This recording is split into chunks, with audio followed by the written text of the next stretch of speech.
Hello everyone, I am Ankit Kumar and I welcome you all to Education Circuit and I hope your preparation would have been going on very well। और देखो examination बहुत नज़दीक है, बहुत कम दिन बचे हुए हैं, तो ऐसे में आपको बहुत समझदारी से काम लेने की ज़रूरत है। ओके, यदि आप कोई भी लापरवाही बरतते हैं, समझदारी से काम नहीं लेते हैं, मैच्योरिटी के साथ में नहीं काम करते हैं, तैयारी नहीं करते हैं, तो हो सकता है कि आप एक डिज़र्विंग एस्पिरेंट होने के बावजूद भी कट ऑफ तक क्लियर ना कर पाएँ, राइट। और ऐसा होता है, ज़्यादातर बच्चों के साथ में ऐसा ही होता है, ठीक है। और यदि आप एक स्ट्रेटजी और प्लानिंग, एक समझदारी के साथ में यदि काम करते हैं, तैयारी करते हैं, तो यदि आप एक डिज़र्विंग एस्पिरेंट नहीं भी है ना, तो भी आप रिटर्न क्लियर कर लेंगे बड़े आसानी से, बहुत अच्छे मार्क्स के साथ में आप अच्छा स्कोर कर लेंगे, राइट। ये देखो देखने को आपको मिलता होगा, जब रिजल्ट आता है तो आपको ये लगता है कि यार वो लड़का बहुत होशियार था और वो क्लियर नहीं कर पाया, और वो देखो एक बुद्धू सा लगता था, उसने क्लियर कर लिया। वो बुद्धू सा लग रहा था ना, वो एक प्लानिंग के साथ में, एक डेडिकेशन के साथ में स्मार्ट काम किया था उसने। स्मार्ट काम और हार्ड काम दोनों एक साथ, दोनों का कॉम्बिनेशन होना जरूरी है। ओनली स्मार्टनेस के साथ में भी बात नहीं बनेगी और ओनली हार्ड वर्क से भी बात नहीं बनेगी, दोनों का होना बहुत ज़रूरी है, ठीक है। अब देखो आजकल के जितने भी एग्जामिनेशन है, इवन डी ग्रेड का कोई एग्जामिनेशन है, सभी एग्जामिनेशंस में आजकल कंपटीशन इतना हो गया है कि कट ऑफ बहुत हाई जा रही है, और एक डी ग्रेड के एग्जामिनेशन को क्लियर करने के लिए भी हमको स्ट्रेटजी और प्लानिंग बनानी पड़ती है। यदि हम प्लानिंग के बिना जाएंगे तो हमारे सक्सेसफुल होने के चांसेस बहुत कम हैं, और प्लानिंग के साथ में जाएंगे तो हमारे सक्सेसफुल होने के चांसेस बहुत ज़्यादा है। देखो मैं आपको अपना एग्जाम्पल बताता हूँ। When I used to appear for AFCAT examination in beginning, जब स्टार्टिंग के अटैम्प्ट्स थे तब मैं खूब मेहनत करता था, बहुत पढ़ता था, लेकिन वो विदाउट प्लानिंग होती थी। पढ़ रहे हैं तो पढ़ते ही जा रहे हैं, मैथमेटिक्स पढ़ रहे हैं तो मैथमेटिक्स ही पढ़ते जा रहे हैं, हिस्ट्री पढ़ रहे हैं तो हिस्ट्री पढ़ते जा रहे हैं, तो मुझे कट ऑफ तक क्लियर करने में काफ़ी दिक्कत आती थी। मेरे कट ऑफ से कभी 4 नंबर कम रह जाते थे, कभी 3 कम रह जाते थे, कभी 5 रह जाते थे, और ये बहुत हर्ट करता था, राइट। लेकिन then I realized, I went through the previous years question papers of AFCAT examination, then I did analysis and then I made my planning, right. मेरी प्लानिंग, मेरी स्ट्रेटजी ये मैंने बनाई, फिर मैंने अपना एक शेड्यूल बनाया, और उस प्लानिंग के हिसाब से कि मुझे क्या पढ़ना है, कितना पढ़ना है, कैसे पढ़ना है, कहाँ से पढ़ना है, कौन कौन से टॉपिक से क्वेश्चन पूछे जाएंगे। फिर मैं सब्जेक्ट नहीं पढ़ता था, पूरा सब्जेक्ट नहीं पढ़ता था कि भाई हिस्ट्री को पढ़े जा रहे हैं तो पढ़े ही जा रहे हैं, नहीं। हिस्ट्री में भी कुछ पॉइंट्स हैं, कुछ टॉपिक्स हैं, और ज्योग्राफी में भी ऐसे ही कुछ टॉपिक्स हैं जहाँ से क्वेश्चंस आते हैं, जीके में भी कुछ टॉपिक्स हैं जहाँ से क्वेश्चंस आते हैं, मैथमेटिक्स से कहाँ से क्वेश्चन आएंगे, रीजनिंग में कहाँ से क्वेश्चन आएंगे, ये सब एनालिसिस करने के बाद में पता चलता है, और एफकेट में यही पैटर्न फॉलो होता है। अब देखो आप एनालिसिस करने को बैठोगे तो उससे अच्छा मैं आपको बता देता हूँ कि कहाँ कहाँ से कैसे कैसे आएगा और क्या आपकी स्ट्रेटजी और प्लानिंग होनी चाहिए। उसके बाद में जब मैंने अपनी प्लानिंग के साथ में तैयारी करी थी, then in my next attempt I scored 192 marks out of 300, and in next attempt उससे भी अगले वाले में I score 248 marks out of 300 within 17 days preparation only. Okay, केवल 17 दिन की प्रिपरेशन में जब मुझे ये पता चल गया कि मुझे कैसे तैयारी करनी है, कहाँ से क्वेश्चंस आएंगे, और मेरी जो प्लानिंग थी, जो स्ट्रेटजी थी, उसके हिसाब से जब मैंने तैयारी करी थी तो मेरे 248 नंबर आए थे, ठीक है। तो देखो इस तरीके से आपको प्लानिंग के साथ में तैयारी करनी है। और देखो जब मैं पहले पेपर देता था, जब मेरी कट ऑफ रह जाती थी 3-4 नंबर से, तब मैं 4-4 5-5 महीने पढ़ता था और बहुत मेहनत करता था, लेकिन इट वॉज विदाउट प्लानिंग। लेकिन ये जो मैंने बाद का आपको बताया 248 वाला, ये ओनली 17 डेज का काम था, राइट। अब देखो ये 17 डेज में ये नहीं कि वैसे मुंह उठा के पढ़े जा रहे हैं, इसमें एक शेड्यूल बनाया गया था और बहुत अच्छे से प्लानिंग बनाई गई थी। ये मैं आपको बताऊंगा अभी इसी वीडियो में आगे कि प्लानिंग कैसे बनानी है और कौन कौन से वो टॉपिक्स हैं जहां से क्वेश्चन पूछे जाते हैं और कितने कितने पूछे जाते हैं। ओके, तो सभी पॉइंट्स को आप अच्छे से समझना। This video is going to become game changer for you and it will help you a lot. तो देखो ये जो हम स्ट्रेटजी आज कवर करेंगे, जो हम प्लानिंग, जो मैं एक गाइडेंस आपको प्रोवाइड कराने जा रहा हूं, इससे यदि आप इसको फॉलो करते हैं, so I am dead sure and I am quite confident that you will easily score 200 plus marks in AFCAT examination out of 300। Okay, अब देखो जिस भी एग्जामिनेशन को हम देने जा रहे हैं, उसकी जिसकी भी हम तैयारी कर रहे हैं, सबसे पहले हमको उस एग्जामिनेशन के बारे में जानना है कि भाई एग्जामिनेशन है क्या, कितने नंबर का, कितने क्वेश्चन, और कितनी नेगेटिव मार्किंग, और एक क्वेश्चन पर कितने मार्क्स मिलेंगे, और कट ऑफ वगैरह कितनी जाती है। तो देखो एफकेट में टोटल 100 क्वेश्चंस होते हैं, आप सभी को पता है। एक क्वेश्चन 3 नंबर का होता है, तो टोटल 300 नंबर का हुआ ये पेपर।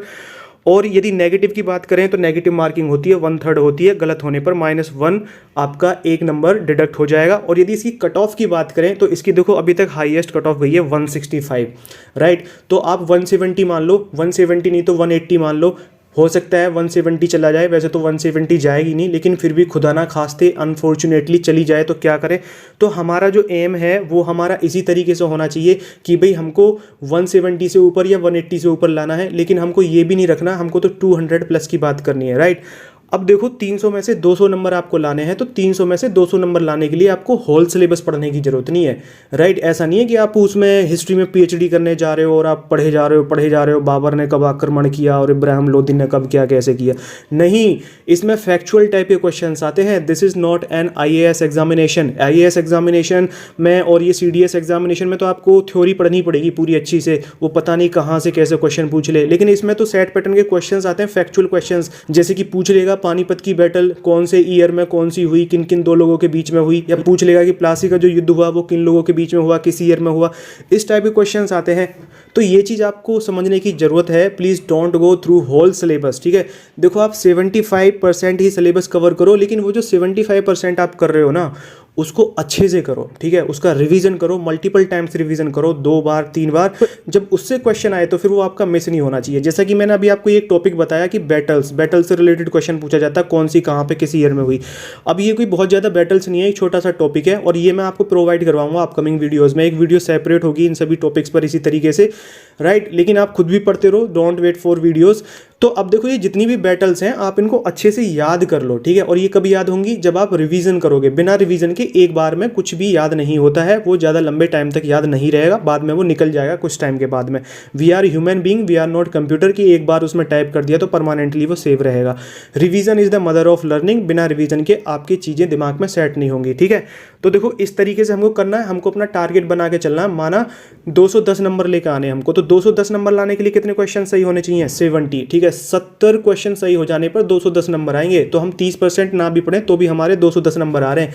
अब देखो जो ऑफिसर बनता है एयरफोर्स में बंदा, वो जस्ट कट ऑफ क्लियर करने वाला भी बनता है और टॉपर भी बनता है। माना किसी के 270 नंबर है, ठीक है, तो वो भी ऑफिसर बन रहा है, और जिसके जस्ट 165 आए हैं वो भी ऑफिसर बन रहा है। और देखो ये कोई गारंटी नहीं है जो 270 लेकर आ रहा है वो रिकमेंड हो ही जाएगा, ठीक है। वो मेरिट आउट भी हो सकता है, वो स्क्रीन आउट भी हो सकता है, और वो रिकमेंड नहीं भी हो सकता है एसएसबी में, और वो मेडिकल आउट भी हो सकता है। तो हो सकता है उसका पहले ही सुपड़ा साफ हो जाए। So just cut off clear करने वाले कैंडिडेट भी ऑफिसर बनते हैं। तो आपको 300 नंबर लाने का कोई कोशिश नहीं करनी है, कोई इंटेंशन नहीं रखना है, बिकॉज उसका ना तो आपको कोई सर्टिफिकेट मिल रहा है ना कोई शील्ड मिल रही है। बस ये देखा जा रहा है कि आप एक सम्मानजनक स्कोर लेकर आओ, जिससे कि आप मेरिट में थोड़ी टक्कर दे लो, और उसके लिए आपके पास में 200 नंबर होंगे तो ये दैट इज इनफ, ये सफिशिएंट है। और 200 से भी कम होगा तो भी कोई दिक्कत नहीं है। एसएसबी में आप क्या परफॉर्म कर रहे हो वो बहुत ज़्यादा इंपॉर्टेंट करता है। लेकिन कोशिश करो कि आपका 180 से 210 सवा 200 के बीच में स्कोर आए, और इसके लिए मैं आपको ये गाइडेंस बता रहा हूँ आपको कैसे क्या कैसे पढ़ना है, तो आप डेफिनेटली 200 प्लस नंबर ले आओगे, ठीक है। अब देखो अभी हमने देखा कि पेपर कितने नंबर का होता है, कितने क्वेश्चन, कितनी कट ऑफ, कितना नेगेटिव। अब देखते हैं कि क्या क्या इसमें सेक्शंस आते हैं। तो देखो इसमें 4 सेक्शंस हैं, एक है मैथमेटिक्स, एक है रीजनिंग, एक है इंग्लिश और एक है जीके। क्वेश्चन देख लेते हैं कितने कितने आते हैं। देखो ये फिक्स है, मैथमेटिक्स के 18 क्वेश्चन आएंगे, रीजनिंग के 32, इंग्लिश के 25 और जीके के 25, राइट। हर क्वेश्चन इक्वल मार्क्स का होगा, 3 नंबर का होगा। ये नहीं है कि मैथ का ज़्यादा का है और जीके का कम का है, सभी के 3-3 नंबर होंगे, ओके। और देखो इनके टॉपिक भी फिक्स है, कहाँ कहाँ से क्वेश्चन आते हैं वो मैं आपको अभी आगे बताऊंगा, ठीक है। अब देखो आपको क्या प्लानिंग करनी है, देखो स्ट्रेटजी क्या होनी चाहिए। इन चारों सेक्शंस में जो आपका फेवरेट है, जिस पर आपकी अच्छी कमांड है, जो आपके लिए आसान है, सबसे पहले आप उसको कवर करो, ठीक है। सबसे पहले उसको अपने कंट्रोल में लेके आओ और उस पर अपनी कमांड बना लो कि अब इससे क्वेश्चन गलत नहीं होना चाहिए। फॉर एग्जाम्पल किसी की इंग्लिश स्ट्रांग है, ठीक है, तो इंग्लिश जिसकी स्ट्रांग है वो सबसे पहले इंग्लिश को अच्छे से कवर कर ले, ग्रामर वगैरह अच्छे से पढ़ ले, कंप्रहेंशन वगैरह जो है उन पर अच्छे से प्रैक्टिस कर ले। अब देखो जब आप ऐसा करोगे तो पहली बात तो आपको इस टॉपिक को, इस सेक्शन को तैयार करने में टाइम सबसे कम लगेगा, फिर आपको बोरियत भी नहीं होगी और आपका इंटरेस्ट भी बनता हुआ चला जाएगा और आपके अंदर लगन बनती हुई चली जाएगी, आपका मन लगेगा पढ़ाई करने में। लेकिन यदि आप पहले वो वाला टॉपिक लेके बैठोगे ना जो आपके लिए डिफ़िकल्ट है, जिसमें आपको सबसे ज़्यादा दिक्कत आती है, तो जब आप उसकी तैयारी करोगे आपको बोरियत फील होगी, बोरिंग फील करोगे और आपका मन भी नहीं लगेगा और फिर आपको किताब बंद करने का मन करेगा, नींद भी आएगी, मोबाइल का इस्तेमाल करने का भी फिर मन करेगा, ठीक है। और फिर ऐसे करते करते ही आपका ना तो वो वाला टॉपिक तैयार होगा और जो आपके फेवरेट हैं, जो आपके ईजी हैं, जो आपके कोर सब्जेक्ट है ना आप उनको तैयार कर पाओगे। क्यों? क्योंकि आप उनको हल्के में लेके बैठे हो कि भाई इसको तो हम कर लेंगे, पहले डिफिकल्ट वाले को करते हैं। तो सबसे पहले तो ब्लंडर मिस्टेक ये की जाती है कैंडिडेट्स के द्वारा कि हम पहले डिफिकल्ट वाले को पकड़ते हैं जो हमारा वीक पॉइंट होता है, ठीक है। तो ये काम नहीं करना है, सबसे पहले हमको ईजी वाले करने, सबसे पहले ईजी। और देखो जो ईजी है ना वो ये नहीं है कि उसमें 15 दिन लगा रहे हैं और 10 दिन लगा रहे हैं और लेके बैठे हैं। जो ईजी है तो उसको सबसे जल्दी तेजी से कंप्लीट करो ना, उसमें तो कम टाइम लगेगा, फिर आपको ज़्यादा प्रैक्टिस करने की भी जरूरत नहीं है। अब जैसे कुछ लोग हैं जैसे कि साइंस वाले बच्चे होते हैं, उनकी मैथ और रीजनिंग दोनों अच्छी होती हैं, तो उनको सबसे पहले ये मैथ और रीजनिंग तैयार करनी चाहिए। और जितने भी बच्चे हैं चाहे साइंस के हों चाहे आर्ट के हों, उनको सबसे पहले रीजनिंग कवर करनी चाहिए। क्यों? क्योंकि पूरे पेपर का जो 1/3 सेक्शन है, जो 1/3 पार्ट है, वो ओनली रीजनिंग कवर कर रही है। देखो 100 में से 32 क्वेश्चन ओनली रीजनिंग के हैं, ठीक है। और रीजनिंग ही सबसे आसान सेक्शन है और इसका सिलेबस भी कम है, ठीक है। तो आप इसको इजीली तैयार कर लेंगे और इसको तैयार करने में आपका मन भी लगेगा, ठीक है, क्योंकि इसमें कोई ज़्यादा डिफिकल्ट क्वेश्चन नहीं होते हैं और ये आपकी डेली लाइफ से रिलेटेड होता है। इतना सबको पता होता है, this is a test of common sense. आप कॉमन सेंस किस तरीके से लगा रहे हैं, राइट। तो इस तरीके से करो, पहले इजी, फिर उसके बाद में दूसरा डिफिकल्ट, फिर तीसरा डिफिकल्ट, फिर सबसे ज़्यादा डिफिकल्ट जो आपके लिए है। वैसे तो कुछ भी डिफिकल्ट नहीं है, ये जितना भी सिलेबस है बहुत आसान है, ओके। 9वीं 10वीं क्लास का बच्चा बहुत अच्छा परफॉर्म कर सकता है इस एग्जामिनेशन में, यदि कोई सीरियस बच्चा है तो। और देखो ये जो मैथमेटिक्स है, मैथमेटिक्स में माना आपने 18 में से 15 क्वेश्चन भी कर दिए तो भी 15 × 45 45 मार्क्स आपके बन जाएंगे। इंग्लिश में देखो पूरा सेक्शन कोई बहुत ज़्यादा डिफिकल्ट नहीं होता है, एक्सेप्टिंग सिनोनियम्स एंड एंटोनियम्स, जो ये वोकेबुलरी वाला सेक्शन होता है, इसमें थोड़ा लेंथी होता है, ऐसी कोई लिमिट नहीं होती है। बाकी जो सेक्शन है उसमें जैसे कि ग्रामर है और आपका कंप्रेहेंशन वगैरह है, ये इजी ही होते हैं और लिमिटेड होते हैं। आप इनको अच्छे से प्रैक्टिस कर लीजिए तो इनमें कम टाइम लगेगा और ये स्कोरिंग भी होते हैं, ओके। जीके के मैं भी आपको टॉपिक बताऊंगा कहाँ कहाँ से कौन कौन से टॉपिक से क्वेश्चन आएंगे, ठीक है। और देखो ये मैथमेटिक्स और रीजनिंग, इन दोनों की मैं सीरीज स्टार्ट कर चुका हूँ। इन दोनों में जो भी सिलेबस है, जितने भी टॉपिक्स हैं, उन सभी टॉपिक्स की मैं सेपरेट वीडियो बना रहा हूँ, हर टॉपिक की एक अलग वीडियो। और उस वीडियो में उस टॉपिक का पूरा कंप्लीट जितना भी उसका पॉसिबल क्वेश्चन बनते हैं, जो भी उसका कॉन्सेप्ट है, उसको हम बहुत अच्छे से कवर कर रहे हैं, रीजनिंग का भी और मैथमेटिक्स का भी। जो बच्चे देख रहे हैं उनको पता है कि हम किस तरीके से कवर कर रहे हैं, राइट। रीजनिंग की भी क्लासेस हो चुकी हैं, कई क्लासेस हो चुकी हैं, पूरी सीरीज़ें चल रही है और मैथमेटिक्स की भी चल रही है, ऑल्टरनेटिव क्लासेस चल रही हैं इन दोनों की, ठीक है। उसके बाद में हम जीके को भी देखेंगे और इंग्लिश को भी देखेंगे। लेकिन आपको टीचर का इंतजार नहीं करना चाहिए, आपको अपनी तैयारी करते रहना चाहिए। एक बुक जरूर परचेज कर लीजिए और उससे प्रैक्टिस जरूर करिए, ओके। अब देखो जैसे कि ये मैथमेटिक्स और रीजनिंग है, हम इन्हीं को क्यों कर रहे हैं पहले? बिकॉज इन दोनों का सिलेबस सबसे कम है और इसमें यदि हमको कॉन्सेप्ट समझ में आ गया तो हमारे मार्क्स श्योर आएंगे ही आएंगे। फिर हमसे ऐसा नहीं है कि भाई हमारा सिलेबस मिस हो गया, बस आपको कॉन्सेप्ट सीखना है। तो इनका जो सिलेबस है वो लिमिटेड है और यदि आपने इनको समझ लिया, अच्छे से समझ लिया, और ये मेरी गारंटी है, ये मैं आपको समझाऊंगा। यदि आपने मेरी क्लासेस अटेंड कर ली है, आप देखोगे उन सभी को, जो कि फ्री ऑफ कॉस्ट अवेलेबल है यूट्यूब पर, इसी चैनल पर, आप प्लेलिस्ट में जाकर देखना, तो आपका इन टॉपिक से कोई भी क्वेश्चन मिस नहीं होगा, ठीक है। ये मेरी गारंटी है। आप देखना, जब आप इनको देख के जाओगे और जब पेपर में बैठोगे तो कोई भी क्वेश्चन आपको उस लॉजिक से, उस कॉन्सेप्ट से बाहर नहीं दिखेगा जो हम कवर कर रहे हैं अपनी सीरीज में, राइट। देन उसके बाद में इंग्लिश का कुछ पोर्शन को छोड़ के वो तैयार करना और फिर उसके बाद में जीके का पोर्शन तैयार करना। पूरी हिस्ट्री ज्योग्राफी पढ़ने की जरूरत नहीं है, पूरी साइंस पढ़ने की जरूरत नहीं है कि भाई बायोलॉजी वगैरह पढ़ने बैठ जाओ। कुछ टॉपिक्स होते हैं, कुछ पॉइंट्स होते हैं जहां से क्वेश्चन आते हैं, ठीक है। अब देखो रीजनिंग में क्वेश्चंस कहाँ से आते हैं। देखो जो ये 32 क्वेश्चंस आते हैं, ये किन किन टॉपिक से आते हैं। देखो टॉपिक्स हैं जैसे कि ऑड वन आउट, इसको क्लासिफिकेशन भी बोलते हैं, एंड एनालॉजी। इन दोनों टॉपिक्स को हम कर चुके हैं, बहुत डिटेल में इनका कॉन्सेप्ट हम बहुत अच्छे से समझ चुके हैं और आगे आने वाली वीडियोज़ में मैं इनकी क्वेश्चन की प्रैक्टिस भी करा दूंगा आपकी, ठीक है। और इन दोनों से ही 4-4 5-5 क्वेश्चन जरूर आएंगे ही आएंगे, ये बात पक्की है। और direction sense, blood relation, coding decoding, Venn diagram से भी आपसे 4 से 5 क्वेश्चन जरूर पूछे जाएंगे, ये भी बात पक्की है, ठीक है। Dot situation, embedded figures, figure completion से भी आपसे क्वेश्चन पूछने के चांसेस बहुत ज़्यादा हैं और सीरीज कंप्लीशन, इससे भी क्वेश्चन जरूर पूछे जाएंगे, ठीक है। और क्या टॉपिक्स है, insert the missing number. Insert the missing number ये वर्बल भी हो सकता है, नॉन वर्बल भी हो सकता है, and paper folding, paper cutting and mirror and water image. ये सभी टॉपिक्स है रीजनिंग में जिससे क्वेश्चन पूछे जाएंगे। तो आपको ये टॉपिक्स कवर करने हैं और इनको मैं भी कवर करूंगा, इनको अपनी वीडियोज में, अपनी सीरीज में सभी को बहुत अच्छे से कवर करेंगे। और इन सब की आपको एक सेपरेट कंप्लीट प्लेलिस्ट मिलेगी। उस प्लेलिस्ट में ये सभी एक ऑर्डर में अरेंज्ड मिलेंगी आपको सारी वीडियोस, ठीक है। तो ये सभी टॉपिक्स हैं, ये आपको तैयार करने हैं। अब देखो इनकी तैयारी ऐसे मत करना कि जैसे फॉर एग्जांपल ये एनालॉगी है, तो ये एनालॉगी को आप लेके बैठ जाओ, हजार हजार क्वेश्चंस कवर कर रहे हो, लगाते जा रहे हो। नहीं, देखो हर क्वेश्चन, जो भी क्वेश्चन है उसके इक्वल मार्क्स हैं, ठीक है।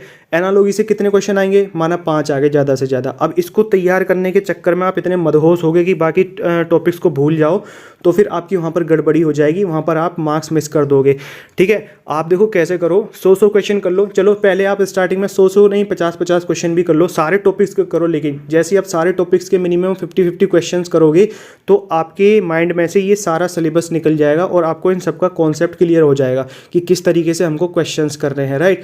उसके बाद में जब टाइम बचे, जब आप रिवीजन करो, तो आप और भी क्वेश्चंस अटेम्प्ट कर सकते हैं और करने चाहिए। तो ये तो था रीजनिंग का सिलेबस। और ये है देखो मैथमेटिक्स का बहुत छोटा सा सिलेबस। देखो क्या है, डेसिमल फ्रैक्शन से क्वेश्चंस होंगे, रेशियो एंड प्रोपोर्शन से, एवरेज से, परसेंटेज से, profit and loss, simple and compound interest, time and work and time and distance. Time and work में देखो ये होगा कि कोई आदमी किसी काम को इतने दिन में करता है, दूसरा आदमी उसी काम को इतने दिन में करता है, तो दोनों मिलकर करेंगे तो कितने दिन में करेंगे, इस टाइप के क्वेश्चंस होंगे। और देखो ये टाइम और डिस्टेंस में किस टाइप के क्वेश्चन होंगे, जैसे कि बोट वाले और ये ट्रेन वाले, इस टाइप के क्वेश्चंस होंगे कि कोई ट्रेन किसी प्लेटफॉर्म को इतनी देर में पार करती है तो किसी टनल को कितनी देर में पार करेगी। वो डेटा देगा उसमें, उसका इस्तेमाल करके आपको क्वेश्चन सोल्व करना होगा। और देखो ये जितने भी टॉपिक्स हैं, इन सभी टॉपिक्स की हम वीडियो बना रहे हैं, सभी फ्री ऑफ कॉस्ट होंगी, एक कंप्लीट प्लेलिस्ट है। इसमें देखो एवरेज को हमने बहुत अच्छे से डिटेल में कवर किया है, वो सभी पॉसिबिलिटीज़ हमने कवर की हैं जिनके बाहर आपका क्वेश्चन नहीं जाएगा। और इससे 2 क्वेश्चन आएंगे ही आएंगे, आपके 6 नंबर पक्के हो जाएंगे। और अभी जो हम चल रहे हैं वो टाइम और डिस्टेंस पर चल रहे हैं। ये बहुत इंपॉर्टेंट टॉपिक है। देखो टाइम एंड डिस्टेंस से आपसे 2 से 3 क्वेश्चन, और टाइम एंड वर्क से आपसे कम से कम 3 question, simple and compound interest से भी आपसे कम से कम 3-4 क्वेश्चन, प्रॉफिट एंड लॉस से भी आपसे 2 से 3 क्वेश्चन पूछे जाएंगे, परसेंटेज से 1 से 2, और एवरेज से 1 से 2, रेशियो एंड प्रोपोर्शन से भी 1 से 2, और डेसिमल फ्रैक्शन से भी 1 से 2 क्वेश्चन। तो मेन टॉपिक कौन कौन से हैं जो आपको जरूर करने हैं, वो देखो ये है, distance, time and distance, time and work, simple and compound interest and profit and loss, average and percentage. इनसे जरूर क्वेश्चन पूछे जाएंगे, ठीक है। और देखो इन सभी को हम कर रहे हैं, बहुत अच्छे से कवर कर रहे हैं। ये लेक्चर्स देखने के बाद में जो मैं आपको प्रोवाइड करा रहा हूँ, आपको कहीं और से पढ़ने की जरूरत नहीं है, बस प्रैक्टिस करना। देखो मैंने देखा है लोग यूट्यूब पर एक टॉपिक पर, जैसे कि ये है टाइम एंड डिस्टेंस, इस पर 6-6, 7-7 लेक्चर्स ले रहे हैं वो लोग। मुझे ये समझ में नहीं आ रहा कि वो 6-7 लेक्चर्स में ऐसा क्या पढ़ा रहे हैं। Okay, they are just spending time, they are taking your time, और बस वो अपने बिजनेस ओरिएंटेड हैं, तो उसके हिसाब से ये कर रहे हैं। जैसे कि कोर्स है कि हाँ भाई इतने दिन का कोर्स है, तो वो कोर्स को एक दिन में, यदि एक टॉपिक को एक दिन में ख़त्म कर देंगे तो कोर्स सा नहीं लगेगा ना, वो तो फिर ऐसे ही 14-15 दिन में पूरा कोर्स खत्म हो जाएगा। तो उनको तो खींचना है वो 1-2 महीने तक। तो ये जो मैं करा रहा हूँ ये प्रिसाइज वे में करा रहा हूँ, ठीक है, point to point, only point to point, no blathering, only point to point. जो मेन चीज़ है उसको कवर कर रहे हैं हम, ठीक है। और ये आपके लिए बहुत हेल्पफुल रहेंगी वीडियोस। अब देखो इंग्लिश का सिलेबस क्या होता है, कौन कौन से टॉपिक्स हैं, जैसे कि कंप्रहेंशन है। कंप्रहेंशन मतलब एक पैराग्राफ होगा, उसको रीड करके जो नीचे क्वेश्चंस होंगे उनके आंसर आपको देने होंगे। इसमें 3 से 5 क्वेश्चन पूछे जाएंगे। अब देखो इसमें कोई बहुत ज़्यादा आपको तैयारी करने की जरूरत नहीं है कि अभी सिलेबस है बहुत लंबा है, ठीक है। ये फ्री कैसे नंबर है, आपको बस प्रैक्टिस करनी है, 10-12 कंप्रहेंशन पर आप प्रैक्टिस कर लीजिए। दूसरा है देखो क्लोज टेस्ट। क्लोज टेस्ट में भी क्या है, ऐसे एक पैराग्राफ होता है, फिल इन ब्लैंक्स होते हैं उसमें, वो आपको फिल करने होते हैं। स्पोर्टिंग एरर्स में वही सेंटेंस 3-4 पार्ट में डिवाइडेड होगा, जिसमें एरर है वो आपको फाइंड आउट करना होगा। और फिल इन ब्लैंक देखो कैसे होगा, एक सेंटेंस है उसमें बीच में स्पेस है, आपको वो फिल करना है, 4 ऑप्शन नीचे दिए हुए होंगे, ठीक है। अब देखो ये जो 3 टॉपिक्स हैं ये तीनों आपके ग्रामर के हैं, इनमें आपकी ग्रामर और वोकेबलरी वगैरह टेस्ट होती हैं। देखो स्पोर्टिंग एरर्स में भी आपकी ग्रामर टेस्ट हो रही है, फिल इन ब्लैंक और क्लोज टेस्ट में भी आपकी ग्रामर टेस्ट हो रही है। इसमें ये सारी चीज़ें sentence and verb agreement, prepositions, adjectives etcetera, ठीक है। और देखो क्वेश्चन क्या होंगे स्पेलिंग करेक्शन से। अब देखो स्पेलिंग करेक्शन तो एक ऐसी चीज़ है, ये नहीं है कि भाई ये वाली बुक खरीद लो और यहाँ से पढ़ लो, ये तो ये है कि आप डेली लाइफ में कितना ऑब्जर्व कर रहे हो, ठीक है। लेकिन फिर भी आप देखना यूट्यूब पे सर्च करना कि फ्रिक्वेंटली आस्क्ड स्पेलिंग्स इन एसएससी एग्जामिनेशन। तो जब आप देखेंगे तो आपको काफ़ी सारी इंपॉर्टेंट स्पेलिंग्स मिलेंगी जो कि रिपीटेडली एग्जामिनेशन में पूछी जाती हैं, और एफकेट के एग्जामिनेशन में एसएससी की काफ़ी सारी चीज़ें पूछी जाती है, ठीक है। देन ईडियम्स एंड फ्रेजेस, ये देखो बहुत ही इंटरेस्टिंग और बहुत ही सिंपल टॉपिक है, इसको पढ़ने में बहुत मजा आएगा और इससे 4 से 5 क्वेश्चन आपको जरूर देखने को मिलेंगे, हर बार आते ही आते हैं। वन वर्ड सब्सटीट्यूशन से भी 3 से 5 क्वेश्चन होंगे और सिनोनियम्स और एंटोनियम से आपको 6 से 8 क्वेश्चन देखने को मिलेंगे, ठीक है।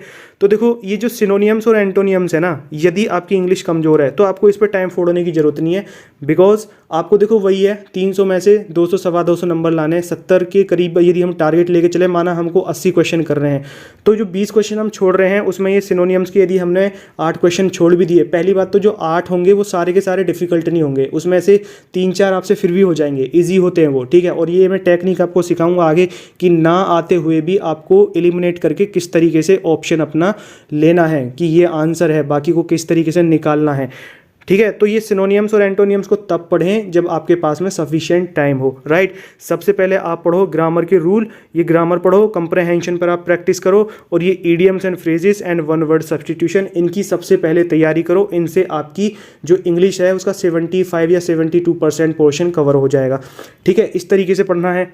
अब देखते हैं जीके, जो कि सबसे ज़्यादा इंपॉर्टेंट है और इसका सबसे बड़ा सिलेबस होता है। तो देखो जीके में क्वेश्चन कहाँ से और कैसे कैसे आते हैं। 3 से 4 क्वेश्चन आपके स्पोर्ट्स से जरूर पूछे जाएंगे। स्पोर्ट्स में देखो क्या चीज़ इंपॉर्टेंट है, अभी जैसे ओलंपिक गेम्स हुए, ये बहुत ही इंपॉर्टेंट है और इससे क्वेश्चन जरूर आपको देखने को मिलेगा।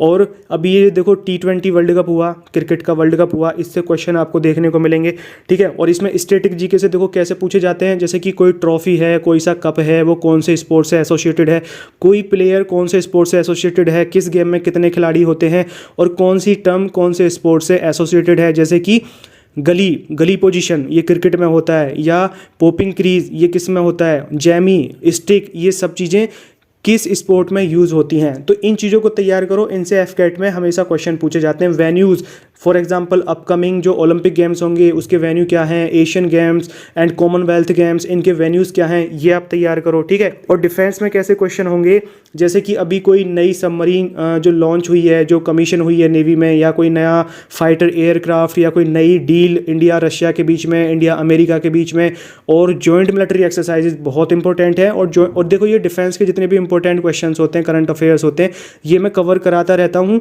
और अपकमिंग वीडियोज़ में आपके एग्जामिनेशन से पहले पिछले 5-6 महीने के जितने भी इंपॉर्टेंट करंट अफेयर्स होंगे डिफेंस के, वो मैं कवर करा दूंगा आपको, ठीक है। सो डोंट वरी, लेकिन आपको किसी का इंतजार नहीं करना चाहिए, आपको अपने हिसाब से तैयारी करते रहना चाहिए। जब दूसरा आदमी तैयारी कराए, अपना कंटेंट प्रोवाइड करवाए, तब आपकी उससे प्रैक्टिस होगी और आपको कुछ नया भी सीखने को मिलेगा, ठीक है। और देखो अवार्ड से क्वेश्चन पूछे जाते हैं। अवार्ड से देखो जैसे कि स्पोर्ट्स के अवार्ड हो गए, ये आईसीसी के अवार्ड हो गए कि बेस्ट प्लेयर, जैसे कि बेस्ट प्लेयर का अवार्ड किसको मिला। और अभी देखो नेशनल स्पोर्ट्स अवार्ड्स दिए गए हैं, जिनमें कि ये खेल रत्न, अर्जुन अवार्ड एक्सेट्रा, ये सारे अवार्ड्स हैं, ये बहुत इंपॉर्टेंट हैं। नोबेल प्राइज, सिविलियन अवार्ड्स जैसे कि Padma awards and then gallantry awards, Filmfare awards, cinema के जो अवार्ड्स हैं, म्यूजिक इंडस्ट्री के जो अवार्ड्स हैं, ये सभी इनसे क्वेश्चन पूछे जाते हैं, ठीक है। बुक्स एंड ऑथर से क्वेश्चन पूछे जाते हैं। बुक्स कौन सी होंगी, जो प्रीवियस जो ओल्ड हिस्टोरिकल बुक्स हैं, जैसे कि पूछ ले कि रामायण किसने लिखी है, तो ये तो सिंपल है, रामायण तो नहीं पूछेगा, लेकिन जैसे कि पतंजलि किसने लिखी है, इस टाइप से क्वेश्चन होंगे। और जो करंट की बुक्स हैं, जैसे कि अभी जो करंट के हमारे नए ज़माने के जो हमारे राइटर्स हैं, जैसे कि कोई चेतन भगत की बुक हो या किसी और की बुक हो, और ये आपका मैन बुकर प्राइज़ वगैरह से रिलेटेड जो बुक होगी, इनसे क्वेश्चन पूछे जाते हैं।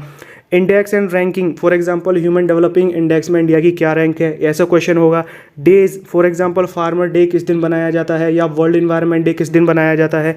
ऐप्स, अभी हाल ही में गवर्नमेंट ने जो ऐप लॉन्च किया है वो किससे रिलेटेड है, इस तरीके से क्वेश्चन होगा। स्कीम्स, गवर्नमेंट की जो नई स्कीम है, जैसे कि उज्ज्वला स्कीम हो गई, अभी एक श्रमिक जो कार्ड बन रहा है, जैसे कि ये होगी, ये सभी स्कीम है गवर्नमेंट की। अपॉइंटमेंट्स, जैसे कि अभी नए सीजेआई कौन है, चीफ जस्टिस ऑफ इंडिया या मिनिस्ट्री ऑफ एक्सटर्नल अफेयर्स के स्पोक्स पर्सन कौन है। पासेस, जैसे कि नाथुला कहाँ पर है। ट्राइब्स, कौन सी ट्राइब कौन सी स्टेट से बिलोंग करती है। डांसेस, जैसे कि कोई भी फोक डांस हो या क्लासिकल डांस हो, कौन से स्टेट से वो जुड़ा हुआ है। फेस्टिवल्स जैसे कि बिहू, बिहू कौन से स्टेट से है? असम से, तो ये ऐसे पूछे जाएंगे। Temples for example Kamakhya temple कहाँ पर है? और फर्स्ट जैसे कि माना पहले प्रेसिडेंट ऑफ इंडिया कौन थे या पहले प्राइम मिनिस्टर कौन थे, ठीक है, तो इस तरीके से होगा। Head quarters for example UNESCO का हेड क्वार्टर कहाँ पर है? तो ये टॉपिक्स आपको तैयार करने हैं, इनसे टॉपिक्स आते हैं। कैपिटल पूछ लेगा, जैसे कि पूछ लेगा तुर्कमेनिस्तान की कैपिटल क्या है। करेंसी पूछ लेगा, फॉर एग्जांपल पूछ लेगा कि भाई ये वियतनाम की करेंसी क्या है या साउथ कोरिया की करेंसी क्या है। और देखो ज्योग्राफी से आपसे 2 से 3 क्वेश्चन पूछे जाते हैं। कैसे क्वेश्चन आएंगे? एक तो ये ग्लोब से रिलेटेड क्वेश्चन आता है, जो ये लाइन बनती है centre of cancer and centre of Capricorn, equator वगैरह, इनकी जो पोजीशन है, लैटिट्यूड लॉन्गिट्यूड, और ये जो हम देशांतर रेखाएं जो बनाते हैं टाइम वगैरह से रिलेटेड, ऐसे क्वेश्चन होते हैं। और आपके ये एटमॉस्फेरिक लेयर्स और जो ये सूर्य ग्रहण और चंद्र ग्रहण की जो सिचुएशन बनती हैं ये, और सॉइल से रिलेटेड क्वेश्चन पूछा जाता है कि भाई आग्नेय शैल जो होगी, और ये पेट्रोलियम कौन सी शैल में पूछा जाता है, कपास के लिए कौन सी मिट्टी ज़्यादा उपयोगी होती है, इस टाइप के क्वेश्चंस पूछे जाते हैं। रिवर पूछ लेगा, लॉन्गेस्ट रिवर या हाईएस्ट पीक कौन सी है माउंटेन की, इस तरीके से। और ये डेजर्ट वगैरह जो होते हैं इस टाइप से ये क्वेश्चन पूछ लेंगे, ठीक है। हिस्ट्री में देखो कैसे पूछेंगे, जैसा मैंने अभी स्टार्टिंग में बताया था, बैटल होती हैं, जैसे कि पूछ लेगा महाराणा प्रताप और अकबर के बीच में जो बैटल हुई थी वो कहाँ पर हुई थी, किस ईयर में हुई थी, ठीक है। और ये जो गवर्नर्स बने हैं इंडिया के ब्रिटिश रूल के दौरान, कौन सा गवर्नर कब आया और कौन सी घटना कौन से गवर्नर के कार्यकाल में हुई, ये सबसे ज़्यादा इंपॉर्टेंट है। फॉर एग्जांपल चोरी चौरा कांड किसके कार्यकाल में हुआ था, जलियांवाला कांड किसके कार्यकाल में हुआ था, ठीक है। इस टाइप से क्वेश्चन पूछे जाते हैं, इनको तैयार करो। और ये धार्मिक आंदोलन है रिलीजन से रिलेटेड, जैसे कि ये आपका सिखिज्म से रिलेटेड, बुद्धिज्म से रिलेटेड, जैनिज्म से रिलेटेड, ये इनसे क्वेश्चन पूछे जाएंगे कि भाई उनकी जैसे बौद्ध धर्म की पहली संधि थी, जो उनकी पहली सभा हुई थी, कहाँ पर हुई थी, उस टाइम पे कौन राजा थे, जैसे कि अशोका थे या कोई और थे। तो इस टाइप से क्वेश्चन होगा हिस्ट्री से। और पॉलिटी से क्वेश्चन देखो क्या पूछेंगे, जैसे कि कोई भी विधेयक है उसको संसद में पारित होने की प्रक्रिया क्या है, उसकी क्या उसका प्रोसीजर है, ठीक है। और ये जैसे कि फॉर एग्जांपल चीफ मिनिस्टर को कौन अपॉइंट करता है, और इंडिया का जो चीफ जस्टिस होता है उसको कौन अपॉइंट करता है, किसके पास में क्या पावर होती है, राष्ट्रपति की पावर्स।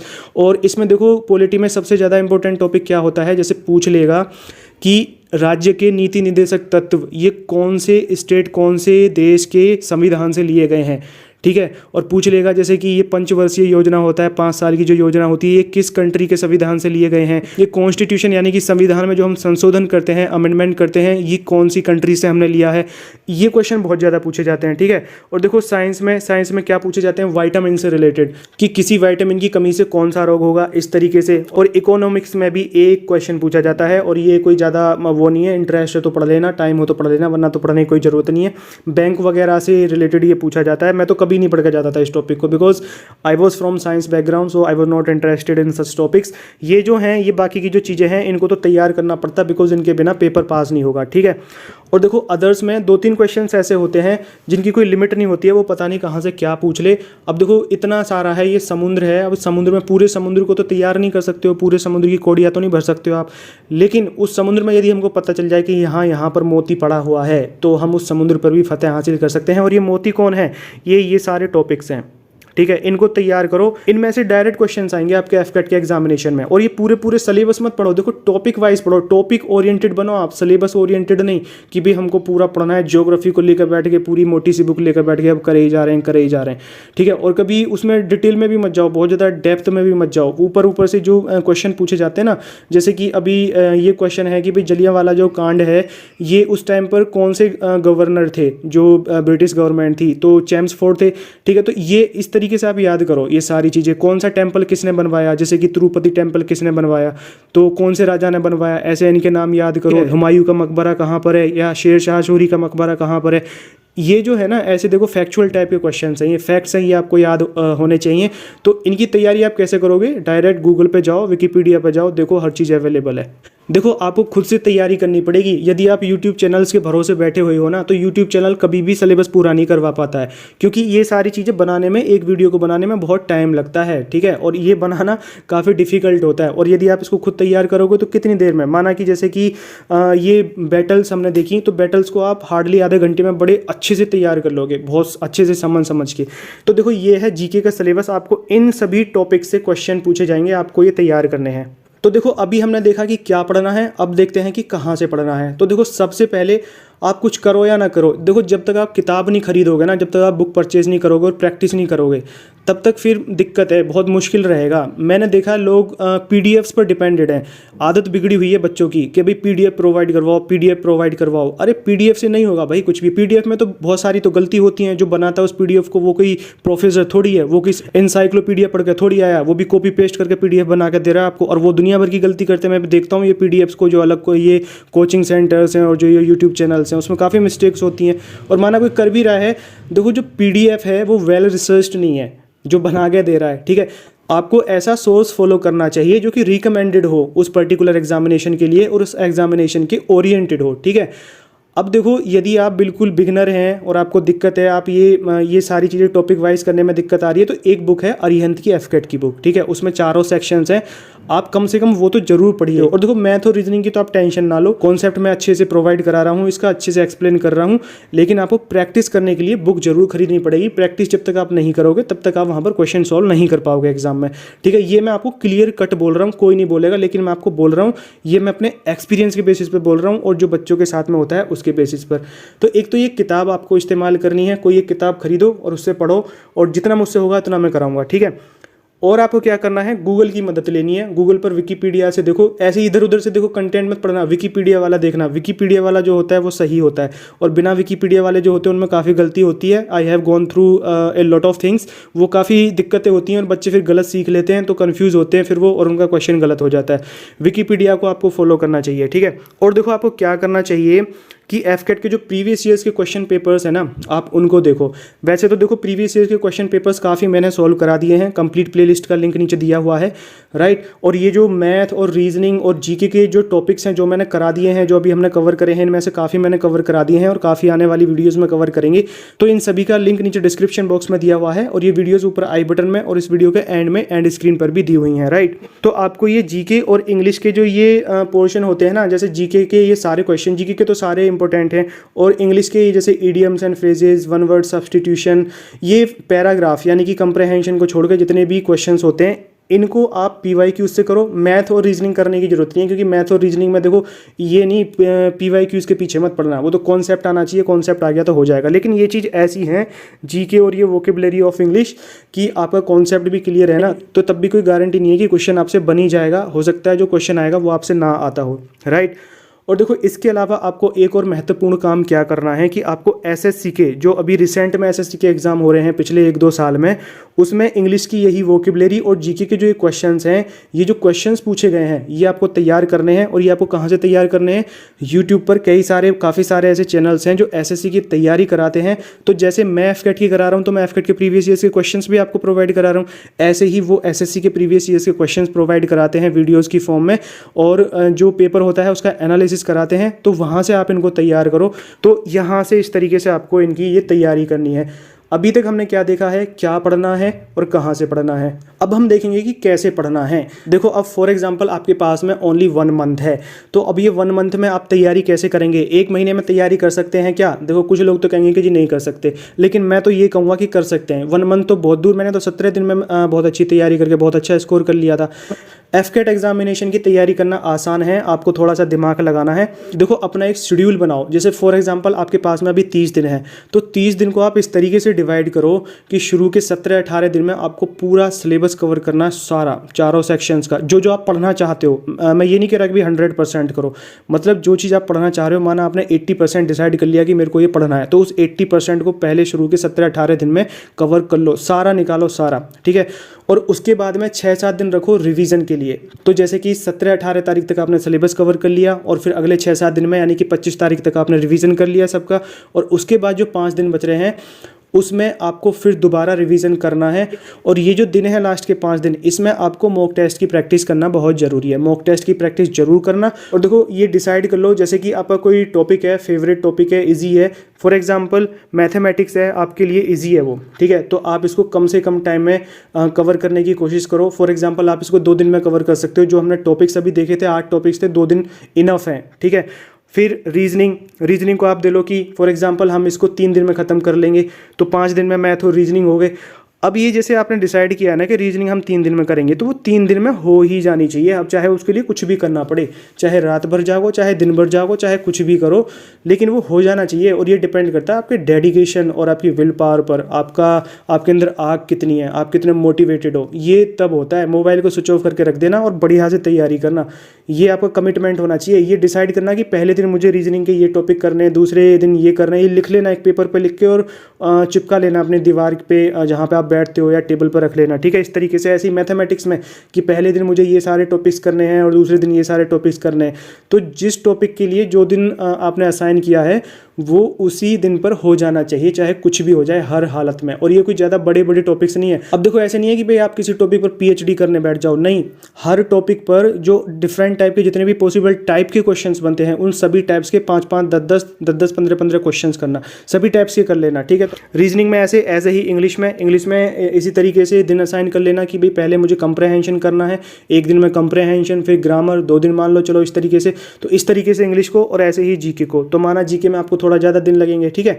अब देखो revision is the mother of learning. Revision बहुत ज़्यादा इंपॉर्टेंट है। यदि आपने रिवीजन नहीं करा तो आपने जो ये अभी तक पढ़ा है ना, जो इतनी मेहनत करी है, ये सब बेकार जाएगी, क्योंकि दिमाग में से निकलती रहेगी, नई नई चीज़ें दिमाग में आती रहेंगी और पुरानी निकलती रहेंगी। और जब आप रिवीजन नहीं करोगे ना, तो आपने जो पढ़ा है वो मिक्सअप हो जाएगा। जैसे कि बैटल्स ही हैं, आप भूल जाओगे कि पानीपत की पहली बैटल किसके बीच में हुई थी, दूसरी किसके बीच में हुई थी। तो पहली वाली की जगह पर दूसरा वाला समझ लोगे, दूसरी वाली की जगह पर पहला वाला समझ लोगे। तो ये क्लियर कब होगा? जब आप रिवीजन करोगे। और देखो जब पहली बार हम पढ़ते हैं ना, तो पहली बार में सारी चीज़ें क्लियर नहीं होती हैं। और अटकना मत, ये नहीं कि कोई चीज़ समझ नहीं आ रही है तो उस पर लगे ही जा रहे हैं कि नहीं अब तो हमको इस पर फतेह हासिल करना ही है। नहीं, leave it and move forward, ठीक है, आगे बढ़ो। उसको दूसरे राउंड के लिए छोड़ दो। दूसरा राउंड क्या है? रिवीजन है। जब आप दोबारा पढ़ोगे ना, तब आपको वो बड़े आसानी से समझ आ जाएगा। तो रिवीजन इज़ वेरी इंपॉर्टेंट। तो रिवीजन के लिए भी आपको इसी तरीके से दिन देना है। देखो जैसे जो आपका फेवरेट है, लाइक मैथमेटिक्स आपका फेवरेट है, तो उसको तो बहुत कम टाइम में आप कर सकते हो। और देखो मैं भी रिवीजन करवाऊंगा इसका, मैथमेटिक्स का और रीजनिंग का, और मैराथन वगैरह हम करेंगे। लेकिन अगेन मैं कह रहा हूँ, आपको टीचर से 4 कदम आगे चलना चाहिए। आपको टीचर का इंतजार नहीं करना चाहिए कि भाई टीचर हमको कराएगा। आपको खुद से तैयारी करनी चाहिए। जब मैं कराऊंगा तब तो वो आपको एडवांसमेंट उससे मिलेगी ही, राइट। रीजनिंग के लिए दिन डिसाइड करो। फॉर एग्जांपल एक दिन में रीजनिंग कर लेंगे।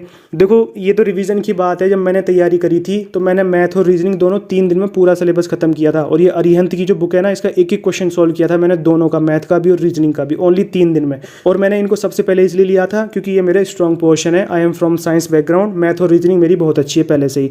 जब आप ऐसा करेंगे, पहले अपने फेवरेट टॉपिक को करेंगे, तो आपका कॉन्फिडेंस बढ़ता जाएगा। और जो एक फियर होता है ना एग्जाम का, वो बिल्कुल रिमूव हो जाएगा, क्योंकि आपको ये पता चल जाएगा कि भाई ये टॉपिक मैं कवर कर चुका, लाइक मैथ और रीजनिंग। तो 50 क्वेश्चन यानी कि 50% पेपर को मैं अपने हाथ में ले चुका हूँ। अब आगे है इंग्लिश और जीके। जितना अच्छा करो, जितना तैयार करो, इतना ही बढ़िया है, इतने 4 चांद लगेंगे, इतना ही आपका अच्छा स्कोर होगा, ठीक है। ऐसे ही इंग्लिश और ऐसे ही जीके, इस तरीके से दिन दो। ये देखो डिपेंड करता है आपके ऊपर कि आपकी स्ट्रेंथ क्या है, कितना टाइम ले रहे हो आप, ठीक है, उसके ऊपर डिपेंड करता है। जैसे कि मैंने बताया, मैंने इसके लिए ओनली 3 दिन लिए, तो मुझे तो 3 दिन लगे, लेकिन कोई आउटसाइड वाला बच्चा होगा उसको तो थोड़ा टाइम लगेगा ना।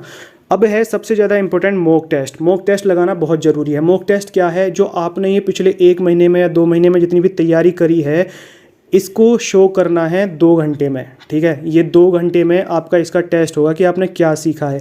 अब मॉक टेस्ट एक ऐसी चीज़ है, इसमें ओनली नॉलेज ही नहीं होता है सब कुछ के भी आपने नॉलेज गेन कर ली। इसमें काफ़ी सारी चीज़ें इंपॉर्टेंट होती हैं। एक तो आपकी स्पीड, एक्यूरेसी, मिस्टेक, और आप इसके फेमिलियर हो जाते हैं। यदि आप स्पीड तेज़ लेके चलोगे तो आपके क्वेश्चन गलत होने के चांसेस होंगे, और यदि आप क्वेश्चन को सही करने की कोशिश करोगे तो फिर आपके क्वेश्चन मिस होंगे, क्योंकि आपकी स्पीड हिट होगी, कम होगी। तो आपको ऐसा करना है कि ये दोनों काम हो एक साथ, ठीक है। स्पीड भी अच्छी हो और क्वेश्चन सही से भी सॉल्व हो, गलती ना हो। तो ये क्या है? एक्यूरेसी। और ये कैसे आएगी? ये मॉक टेस्ट से आएगी। यदि आप पहली बार वही एग्ज़ाम दोगे, मैन एग्ज़ाम जाके दोगे, तो पक्का आपका वहाँ पे पेपर बिगड़ेगा, ठीक है। क्यों? क्योंकि आप ये सोचोगे कि भाई हमारी पूरी तैयारी है और हम अच्छे से कर लेंगे। तैयारी करना, नॉलेज गेन करना वो अलग चीज़ है, लेकिन उसको रिफ्लेक्ट करना, उसको वहाँ पर शो करना वो एक अलग चीज़ है। कैसे, कितना तेज़ी के साथ में आपका दिमाग काम कर रहा है वो एक अलग चीज़ है।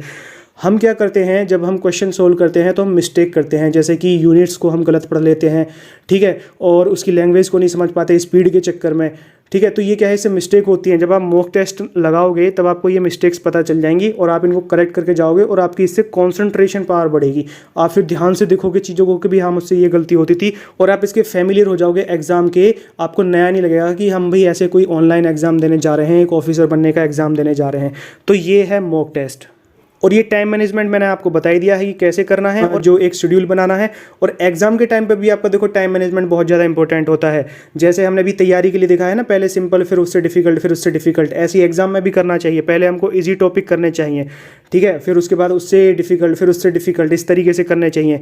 और देखो एग्जाम में अभी क्या अप्रोच होनी चाहिए, सबसे पहले आपको जीके करनी चाहिए क्योंकि ये सबसे कम टाइम लेती है इसके क्वेश्चन को सोल्व करने में। आता तो आता, नहीं आता तो नहीं आता, ये कुछ सेकंड्स में ही डिसाइड हो जाता है। ऐसे ही इंग्लिश में होता है, रीजनिंग में भी ज़्यादातर क्वेश्चन ऐसे होते हैं, थोड़ा सा दिमाग लगाना पड़ता है, थोड़ा सा टाइम लेता है। और मैथ में सबसे ज़्यादा टाइम लगता है, इसीलिए मैथ के क्वेश्चन सबसे कम होते हैं, because math takes maximum time.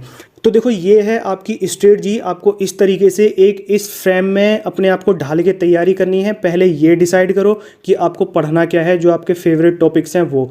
और देखो टॉपिक्स मैंने आपको बताए हैं, सब्जेक्ट ओरिएंटेड मत पढ़ो, टॉपिक्स ओरिएंटेड पढ़ो। ये जितने भी टॉपर्स होते हैं वो इसी तरीके से तैयारी करते हैं और मैंने भी इसी तरीके से तैयारी करी थी, राइट। और आपको अपना शेड्यूल बनाना है कि आपको इस दिन पर ये टॉपिक तैयार करना है। और ये जो आपने शेड्यूल बनाया है, फिर इसकी ना एक गांठ बांध लेना, कसम खा लेना कि आपको इसी के हिसाब से अपने शेड्यूल को फॉलो करना है। अब इसमें थोड़ी आपको दिक्कतें आएंगी, अनकंफर्टेबल फील करोगे आपको जो है कंफर्ट जोन से बाहर आना पड़ेगा, दिक्कत आएंगी। यदि अभी प्रैक्टिस में नहीं है तो भाई नींद आने का टाइम हो रहा है, नींद आ रही है, सर दर्द हो रहा है, ये होगा। लेकिन उस टाइम पे अपने दिमाग में ये रखना कि यदि आप सूरज की तरह चमकना चाहते हो तो सूरज की तरह तपना भी पड़ेगा। यदि आप ऑफिसर बनना चाहते हो, वो यूनिफॉर्म पहनना चाहते हो, तो उसके लिए आपको कुछ मशक्कत भी करनी पड़ेगी, कुछ दुख दर्द भी झेलने पड़ेंगे।